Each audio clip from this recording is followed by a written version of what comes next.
Bonjour mes chers frères, que la grâce et la paix de notre Seigneur Jésus reposent d'eau sur votre vie et sur votre famille aujourd'hui et pour toujours.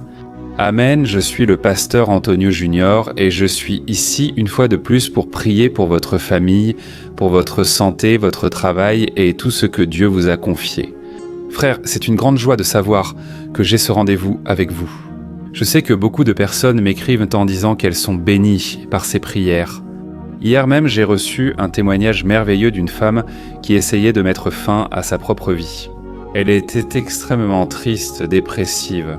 Et un jour, elle a fait une prière et elle a demandé « Seigneur, parle-moi, envoie quelqu'un pour me parler ». Et c'est alors qu'elle a découvert mes vidéos ici, sur Internet, ici sur la chaîne YouTube, et c'est à ce moment-là que Dieu a visité cette femme. Frères of Dieu, à partir de ce jour-là, le Saint-Esprit a commencé à toucher son cœur.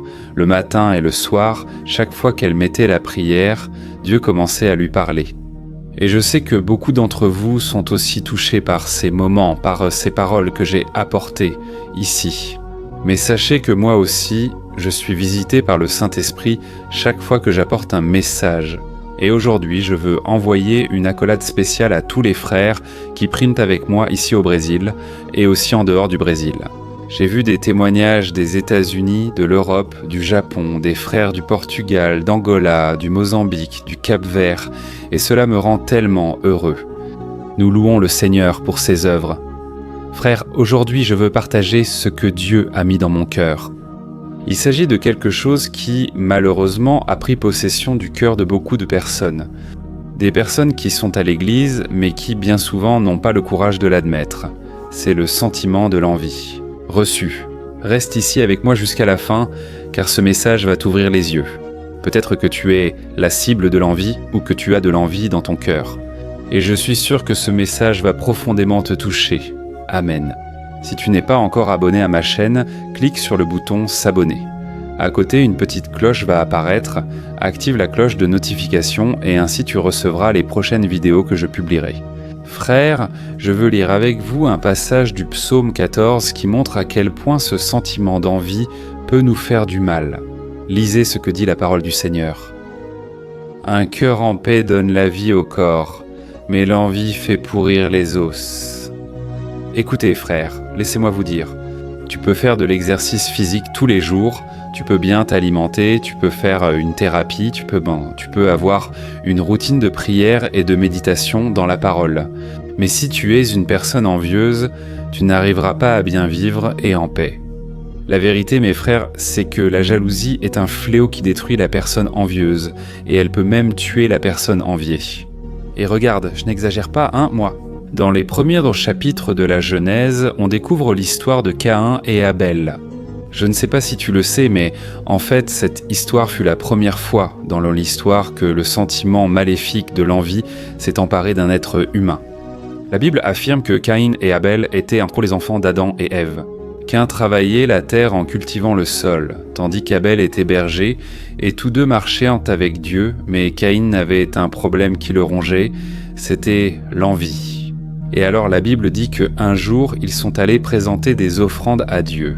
Abel offrit au Seigneur les premières-nées et les meilleures de son troupeau, parce qu'il voulait plaire à Dieu pour la vie et pour les bénédictions qu'il avait déjà reçues. Quant à Caïn, il offrit une partie de la récolte de ses champs, mais il ne s'est pas soucié de donner à Dieu ce que Dieu avait demandé à cette époque. Dans l'Ancien Testament, Dieu voulait un sacrifice d'animaux pour montrer que le péché entraîne la mort et pour que l'être humain ne meure pas. Quelque chose devait mourir et alors l'animal était sacrifié. Mais à ce moment-là, Caïn a offert ce qu'il pensait être juste, il n'a pas offert ce que Dieu avait demandé et tu sais quel a été le résultat. Dieu a été satisfait du premier sacrifice qui a été offert par Abel. Abel avait un cœur sincère, un cœur aimant, mais son frère. Il a tout fait avec égoïsme, sans se soucier de plaire à Dieu, et c'est alors que Dieu lui-même a parlé à Caïn. Est-ce que, si tu n'offres pas ce que je demande, tu ne seras pas accepté ? Bien sûr que tu seras accepté, alors fais-le correctement la prochaine fois. Mais mes frères, Caïn lui-même a commencé à se mettre en colère, à devenir jaloux, et cela l'a poussé à tuer son frère. Dans un moment de fureur, il a attaqué et a fini par tuer son propre frère. Et c'est alors, mes frères, que Dieu a maudit Caïn pour cet acte cruel, cet acte égoïste, et a condamné Caïn à errer sur la terre, pour toute sa vie, loin de sa famille et de sa terre natale. De plus, frères, nous voyons l'exemple dans la vie même de Jésus. Jésus lui-même a souffert et a été tué à cause de ce sentiment maléfique d'envie. La Bible montre que la tradition juive à cette époque disait qu'un prisonnier pouvait être pardonné et libéré pendant la célébration de la Pâque. Et face à cela, Ponce Pilate a proposé au peuple que Jésus soit libéré de toutes les accusations injustes portées contre lui. Mais tu sais ce qui s'est passé ? Les pharisiens n'ont pas accepté cela, ils étaient très jaloux de Jésus. Et ils ont convaincu les gens de demander au gouverneur de la Judée de libérer ce bandit-là, ce criminel appelé Barabbas, un homme qui était en prison pour avoir commis un meurtre. Et ils ont alors demandé qu'on crucifie le Fils de Dieu. Tout cela, frères, à cause de ce sentiment maléfique, et malheureusement, frères, beaucoup d'entre nous vivent comme les pharisiens à l'époque de Jésus, à l'époque de Caïn, et nous nous abandonnons à ce sentiment maléfique de l'envie. Nous commençons à regarder les bénédictions que les frères autour de nous ont reçues, nous commençons à voir ce que Dieu fait dans la vie des autres, et alors nous commençons à envier, frères. Je suis très attristé parce que aujourd'hui on ne peut même plus raconter les bénédictions que Dieu a faites, on ne peut souvent même pas témoigner à l'église, sinon les gens commencent à envier. Si Dieu te donne une voiture, tu dois le garder pour toi. Si Dieu te permet d'avoir une maison à toi, un foyer béni. Très souvent tu dois en rester silencieux, parce que tu ne sais pas ce qu'il y a dans le cœur des autres personnes. Frère, c'est très triste, alors nous devons demander à Dieu d'avoir pitié de nous, parce que la jalousie, c'est ça. Elle a une cible, et en même temps que cette personne admire cette cible, elle déteste cette personne, et elle fait tout pour la dénigrer, pour lui nuire. Combien de maris rabaissent leurs épouses, combien de femmes aussi rabaissent leurs maris, parce qu'elles ne veulent pas voir leur mari grandir, elles ne veulent pas voir leur femme grandir. Frères, c'est très triste, même dans le mariage et la famille. Les gens ont été envieux, les gens ont souhaité du mal. Et il y a un verset dans la Bible qui le prouve. Il se trouve dans Proverbes chapitre 27, verset 4. Regardez ce qui est écrit. « La rancœur est cruelle et la fureur est destructrice. Mais qui peut supporter la jalousie vraiment, mes frères ? Qui peut supporter la jalousie ? Et vous savez pourquoi tout cela ? À cause de la dureté du cœur des gens. Et vous pouvez penser maintenant, « Ah, pasteur, mais je n'ai jamais tué personne. » Pasteur, comment pouvez-vous me comparer à une personne aussi cruelle ? Frère, je sais que beaucoup de personnes ici ne vont pas ôter la vie de qui que ce soit. D'ailleurs, aucun de nous ne veut ôter la vie de quelqu'un. Mais le mal qui est dans notre cœur est aussi grave que de tuer une personne. Jésus lui-même a dit « Écoute, si tu maudis quelqu'un, tu seras condamné, pour cela tu paieras. » Alors, frère, il y a beaucoup de personnes qui parlent et pensent que ce ne sont que des mots. Non, ces mots peuvent nous condamner. Jésus l'a dit. Écoutez, chacun devra rendre compte de ses paroles, car souvent elles révèlent ce que contient notre cœur. C'est Jésus lui-même qui a dit que c'est de notre cœur que sortent les mauvaises choses, que tout vient de notre cœur. Viennent l'adultère, la mort, le meurtre, la jalousie. Toutes sortes de mauvaises choses sortent de notre cœur. Et c'est pour cela que Jésus a dit que la bouche parle de ce dont le cœur est plein. Alors, chaque fois que tu veux connaître une personne, fais attention aux paroles qu'elle prononce. Fais très attention à ce qui sort de la bouche d'une personne, car souvent elle peut parler en plaisantant, mais il y a toujours un fond de vérité. Frère, il faut comprendre que la jalousie doit être combattue. Je ne dis pas que nous en sommes exempts, d'accord ? Tout être humain, après Adam et Ève, est déjà contaminé par le péché. Et cela, nous devons en avoir conscience. Parce que le diable, il veut utiliser des personnes pour nous décourager. Et il veut aussi nous utiliser pour que nous détruisions la vie des autres. Je veux donc te donner quelques conseils. Toi qui as traversé cela, toi qui n'arrives pas à te réjouir quand quelqu'un te raconte une bénédiction, sois très attentif quand quelqu'un vient vers toi et te dit « Regarde, Dieu m'a donné un mariage béni, Dieu m'a donné une relation, une personne si chère, Dieu m'a donné des conditions financières. Comment tu te sens ?» Je sais que la Bible dit ce verset très très béni, n'est-ce pas ? Qui dit ceci. Réjouissez-vous avec ceux qui se réjouissent et pleurez avec ceux qui pleurent. J'ai déjà remarqué une chose, frère. Il est beaucoup plus facile de pleurer avec ceux qui pleurent que de se réjouir avec ceux qui se réjouissent. Quand une personne s'approche de vous en pleurant, qu'elle est triste, il est très facile de conseiller cette personne, de l'encourager. Maintenant, le défi, c'est quand quelqu'un qui est heureux arrive tout rayonnant devant vous et dit « Regarde, Dieu m'a beaucoup béni. » Et là, vous qui attendez souvent une bénédiction, vous qui n'avez pas souvent reçu ce que vous désirez tant, il se peut que, bien souvent, vous ne vous réjouissiez pas de la victoire des autres. Alors faites très attention. Chaque fois que quelqu'un partage une bénédiction près de vous, vous réjouissez-vous avec ceux qui se réjouissent, ou bien vous sentez-vous mal de voir la bénédiction, de voir la personne être bénie. Faites bien attention, d'accord ? Alors laisse-moi te dire une chose. Ne méprise pas ce que tu as simplement parce que l'autre semble avoir plus que toi. Il y a des gens qui semblent être bien au-dessus de toi, mais tu ne connais pas l'intérieur de cette personne, tu ne sais pas comment est sa famille.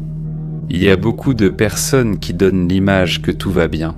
Tu regardes ta famille et tu penses « Ma famille a tant de problèmes », alors que celle de Jean Dupont semble parfaite. Mes frères, seul Dieu connaît l'intimité, seul Dieu sait ce qui se passe à l'intérieur de chaque maison. N'est-ce pas vrai ?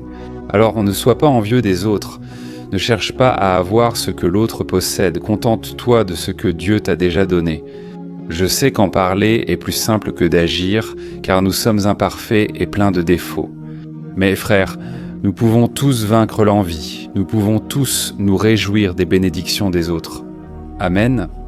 Et l'autre étape que vous devez franchir, c'est d'aller à la racine du problème. Et là, vous reconnaîtrez avoir été envieux. Savez-vous quoi faire ? Vous devez tout ce sentiment. Vous devez demander pardon à Dieu et vous devez demander « Seigneur, aide-moi à me réjouir de la victoire des autres ». Et alors, après que vous ayez prié, vous devez arrêter de regarder ce que les autres font. Arrêtez de regarder la vie des autres sur Internet, sur les réseaux sociaux. Frères, contentons-nous de ce que Dieu nous a donné. Soyons heureux avec les bénédictions que nous avons déjà et arrêtons de regarder la vie des autres. D'accord ? Et chaque fois que vous remarquez que vous ne vous êtes pas vraiment réjoui de la victoire de quelqu'un, prie pour cette personne, commence à bénir sa vie. Commence à croire que Dieu peut aussi agir dans ta vie. Mais tu n'as pas besoin de convoiter la bénédiction de qui que ce soit, tu peux te réjouir de ce que Dieu fait pour toi. Et je suis tellement triste, frère, quand je vois de la compétition dans l'église, tu sais, quand je vois de la concurrence. Frère, nous faisons partie de la même famille tant dans la foi. Nous n'avons pas besoin de convoiter ce qui appartient aux autres.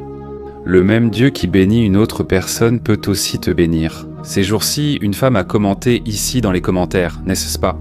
Dans ses prières, elle dit « Pasteur, votre famille est parfaite, tout vous réussit, et j'aimerais savoir ce que vous avez que je n'ai pas à mon frère. » Je sais que l'une des décisions que j'ai prises, c'est de ne pas garder d'envie, de ne pas comparer ma vie à celle de qui que ce soit.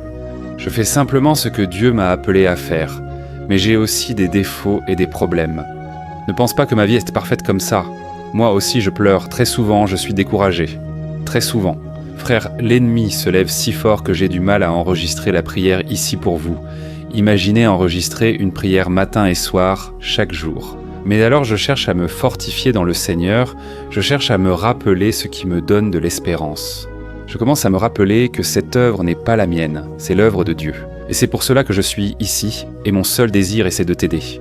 C'est pour cela que je te demande de rester jusqu'à la fin. Pourquoi ? Je veux prier pour toi, faire naître la foi dans ton cœur, puis prier pour ta vie. Et je sais que la prière est puissante, parce que c'est une prière basée sur la Bible. C'est une prière qui ne vient pas de moi. Je demande à Dieu de toujours me revêtir de force, de grâce, et c'est pourquoi, si tu es arrivé jusqu'ici, je viens te demander d'écrire ici, dans les commentaires, ton prénom et d'écrire ceci. Dieu touche mon cœur aujourd'hui. Amen, gloire à Dieu. Es-tu prêt à changer de vie, à ne plus te comparer à la vie de personne ? Frère, nous devons comprendre que l'accent est que tout le monde paie un prix. Toute personne qui a des conquêtes dans la vie, elle a payé un prix élevé pour cela. Elle s'est battue, elle a persévéré, elle a été résiliente. Alors ne pensez pas que les choses tombent toutes cuites dans la main de qui que ce soit. Tout est difficile, mes frères. Gagner de l'argent est difficile. Réussir ses études aussi, n'est-ce pas ? À l'école ou à l'université, il est difficile d'avoir une bonne relation avec la famille. Parce que tu dois pardonner, tu dois semer, tu dois croire aux gens, donc la vie de personne n'est facile. Et Jésus lui-même a dit « Écoutez, vous êtes dans le monde et dans ce monde, vous aurez des afflictions, mais ayez du courage car j'ai déjà tout vaincu pour vous. Alors accroche-toi à cette promesse. Et maintenant je veux prier pour toi. Je veux demander à Dieu de bénir ton cœur, ta vie, et qu'il t'apporte du contentement, que tu sois heureux et satisfait dans toutes les situations. Amen, alors ferme les yeux si tu peux, et je veux prier pour ta vie maintenant. Alléluia. Seigneur mon Dieu et Père, nous venons en ta présence pour exalter et glorifier ton nom. Oh mon Dieu, merci beaucoup Seigneur pour une nouvelle occasion d'être ici, de prier, de recevoir ta paix, ta bénédiction. Père, je sais que beaucoup de personnes ici sont arrivées troublées, complètement désolées, parce que les épreuves ont été très grande. Mais Seigneur, je te demande, entre dans la vie de cette personne, répands ton onction, ta puissance. Seigneur, brise toute malédiction, toute œuvre contraire qui a été levée contre cette famille. Seigneur, je sais que beaucoup de personnes ne souhaitent pas le bien de cette personne. Beaucoup de gens parlent mal, critiquent, rabaissent. Je sais que beaucoup de femmes ici ont un mari qui critique, qui les rabaisse. Mais Seigneur, je te demande de fortifier le cœur et la foi de cette femme et de cet homme. Mon père, qui ne parvient souvent pas à subvenir aux besoins de la maison, souffre fréquemment de l'humiliation de la femme. Ô mon Dieu, il y a tant de problèmes, Père, des conflits relationnels, et cette personne se sent découragée, pensant ne pas y arriver. Mais Seigneur, nous te supplions, pardonne nos péchés, répands ta grâce et ta miséricorde. Bien souvent, nous convoitons ce qui n'est pas à nous. Bien souvent, nous ne nous réjouissons pas de la joie de notre prochain. Seigneur, nous sommes venus te demander, Père, prends soin de notre cœur, enlève de nous toute jalousie, toute racine d'amertume, toute pensée qui ne vient pas du Seigneur. Ô Dieu, nous te demandons, Seigneur, enlève de nous tout mal, tout ce qui nous nuit dans notre marche, Seigneur. Nous savons que notre valeur ne réside pas dans les biens matériels, ni dans la position familiale, ni dans rien d'autre si ce n'est dans ta grâce. C'est seulement ta grâce, Seigneur, qui nous pardonne, qui change notre cœur, et nous voulons ressembler à Jésus. Seigneur, aide-nous à mettre en pratique l'Évangile. Aide-nous, Seigneur, à vaincre le mal qui tente souvent notre cœur. Délivre-nous aussi, Seigneur, du péché. De toute forme de péché, du péché sexuel, du péché moral, du péché dans nos pensées. Ô Seigneur, le Seigneur Jésus lui-même a dit que si nous convoitons une femme, dans notre cœur nous avons déjà commis l'adultère avec elle. Aie pitié Seigneur, il est difficile de mettre ta parole en pratique, mais ce n'est pas impossible grâce à ton Saint-Esprit. En priant et en te cherchant, tu changes notre cœur. C'est pourquoi, ô Dieu, moi, en tant que ministre de l'Évangile, je bénis cet homme et cette femme.